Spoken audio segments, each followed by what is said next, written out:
नागपुरातून एक सर्वात मोठी राजकीय घडामोड समोर येते आहे। नामांकन अर्ज दाखल करण्याच्या शेवटच्या दिवशी नागपुरात महाविकास आघाडी तुटलेली आहे आणि आपण पाहू शकतो अनिल देशमुख यांच्या निवासस्थानी सिव्हिल लाईन्स येथील निवासस्थानी हे जे कार्यालय आहे येथे कार्यकर्ते जमत आहेत आणि ते एबी फॉर्म घेऊन जात आहेत। सुमारे 90 पेक्षा जास्त एबी फॉर्म तयार करण्यात आलेले आहेत। हे अचानक कसं घडलं? यापूर्वी काँग्रेसनं 10 जागा देऊ केल्या होत्या आणि महाविकास आघाडी झाली नागपुरात असं जाहीर केलं होतं। आता हे अचानक काय घडलं? आपल्यासोबत बोलायला आहेत प्रवीण कुंटे पाटील, जे नागपूर जिल्ह्याचे अध्यक्ष आहेत, याशिवाय प्रदेश प्रवक्ते आहेत। NDTV मराठीसोबत बोलताय प्रवीण भाऊ, आपण खूप खूप धन्यवाद। काय घडलं असं की अचानक नागपुरात महाविकास आघाडी तुटली? शेवटल्या क्षणापर्यंत आम्ही महाविकास आघाडी अबाधित राहावी याकरता अतिशय प्रामाणिकपणे आमच्या पक्षाच्या नेत्यांनी शेवटपर्यंत प्रयत्न केलेत आणि आमची पहिली प्राथमिकता होती की ही महानगरपालिकेची निवडणूक आम्ही महाविकास आघाडी म्हणून लढावी। पण नेहमीच्या सवयीप्रमाणे काँग्रेसने अंतिम समयी आमच्या पक्षाला आघाडीला दगा देण्याचं काम केलं। त्यामुळे आता आम्हाला एकला चलोराचा मार्ग पत्करावा या ठिकाणी लागतोय।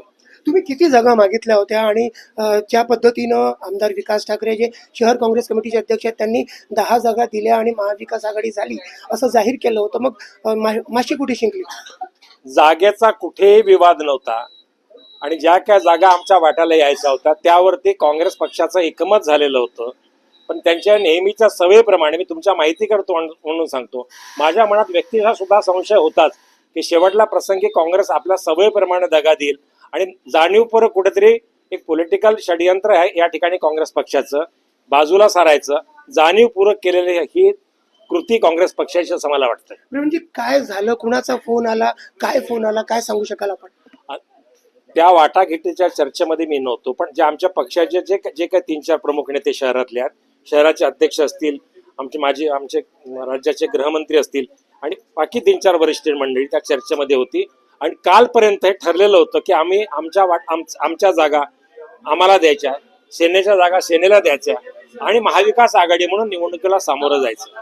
पण कुठे मला असं कुठेतरी असं वाटतं की काँग्रेस जे काही नेतृत्व आहे, काँग्रेसचं नेतृत्व महाविकास आघाडी अबाधित राहावी याकरता फार सिरियस आहे असं मला पूर्वी पण वाटत नव्हतं आणि कदाचित माझ्या मनात सुरुवातीपासून एक संशय होता। मागच्या जिल्हा परिषदेच्या आणि नगरपंचायतीच्या निवडणुकीमध्ये सुद्धा मी हीच भूमिका मांडत होतो की काँग्रेस पक्षावरती नेतृत्वावरती विश्वास ठेवून चालणार नाही। त्याचा नेमका अनुभव आम्हाला यावेळेला महानगरपालिकेच्या निवडणुकीमध्ये आला। मला त्यात फार आश्चर्य वाटलं नाही या घटनेमध्ये। काँग्रेसने ज्या ऑफर केल्या होत्या त्या 10 ते 15 जागा सुद्धा द्यायला त्यांचे स्थानिक आमदार असतील किंवा स्थानिक नेते असतील ते तयार नव्हते अशी माहिती NDTV मराठीला मिळाली आहे। आपण पुष्टी करता का याची? नाही, 12 जागेवरती आमचं एकमत झालेलंच होतं ना। 15 जागेच्या आसपास आम्ही काय लढणार होतो आणि त्या जागा देण्याच्या संदर्भामध्ये काँग्रेसच्या अध्यक्षांनी मान्यता दिलेली होती। कुठल्याही प्रकार अंतर्गत वाद होता, अतिशय सकारात्मक चर्चा सुरू होती।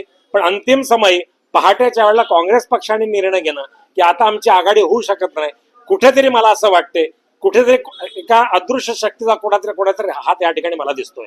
पूर्वीपासूनच रणनीती होती धोका देण्याची असं तुम्हाला वाटतं? आणि उबाठा आणि राष्ट्रपमध्ये आता काय भावना आहेत? काँग्रेस आणि काँग्रेसचं नेतृत्व हे कोणाच्या इशाऱ्यावरती या ठिकाणी काम करतं हे फार काही सांगायची गरज नाही।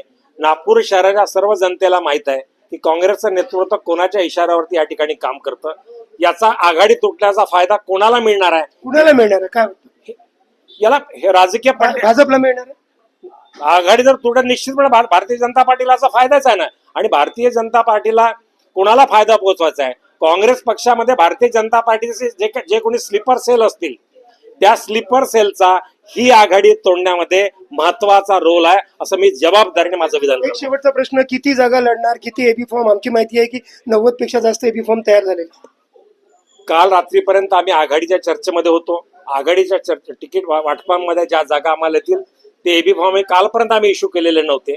पण आता जेव्हा आम्हाला बातमी मिळाली की आघाडी तुटलेली आहे, आता तुम्ही बघू शकता या ठिकाणी आता एबी फॉर्म मागण्याकरता आमच्या उमेदवारांची प्रचंड गर्दी आहे। किमान 80-90च्या आसपास कदाचित आमचे उमेदवारी अर्ज इथून जातील अशी शक्यता मला दिसते। आणि किती जागांवरती तुमचे पक्षाचे उमेदवार विजयी ठरतील असं वाटतं? मागच्या निवडणुकीमध्ये मी शहराचा अध्यक्ष असताना स्वतंत्र लढण्याचा निर्णय घेतला होता।